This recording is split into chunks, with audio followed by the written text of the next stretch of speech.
Hello friends, cauliflower 65 எப்படி செய்கிறது பார்க்கலாம் வாங்க. காலிஃப்ளவர் சுத்தப்படுத்தி பொடியாக நறுக்கி எடுத்துக்கோங்க. அதில் ஹாட் வாட்டர் ஒரு டம்ளர் ஊற்றி மஞ்சள் பொடி சால்ட்டு போட்டு தனியாக வச்சுருங்க. பூச்சி ஏதாவது இருந்தால் வெளியே வந்துடும், அதுக்காக தான் இப்படி பண்ணுறோம்.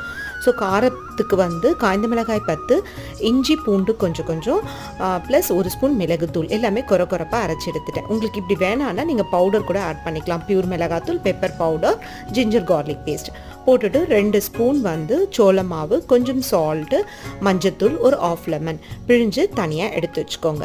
அந்த ட்ரெயின் பண்ணிடணும். ஒரு 10 நிமிஷம் ஊறின பிறகு அந்த காலிஃப்ளவர் ட்ரெயின் பண்ணிவிட்டு இந்த மசாலா கலவையை மிக்ஸ் பண்ணி ஒரு 15 மினிட்ஸ் ஊற வச்சுக்கணும். உங்களுக்கு பியூர் மிளகாத்தூள் வேணும்னா போட்டுக்கோங்க. நான் கொஞ்சம் ஒரு ஸ்பூன் நார்மல் மிளகாத்தூளை ஆட் பண்ணியிருக்கேன். எப்போ நம்ம ஃப்ரை பண்ண போகிறோமோ அந்த டைமில் மறுபடியும் ஒரு ஸ்பூன் அரிசி மாவை எடுத்து மிக்ஸ் பண்ணிவிட்டு எண்ணெயில் போட்டோம்னா ரொம்பவே கிறிஸ்பியாக வரும்.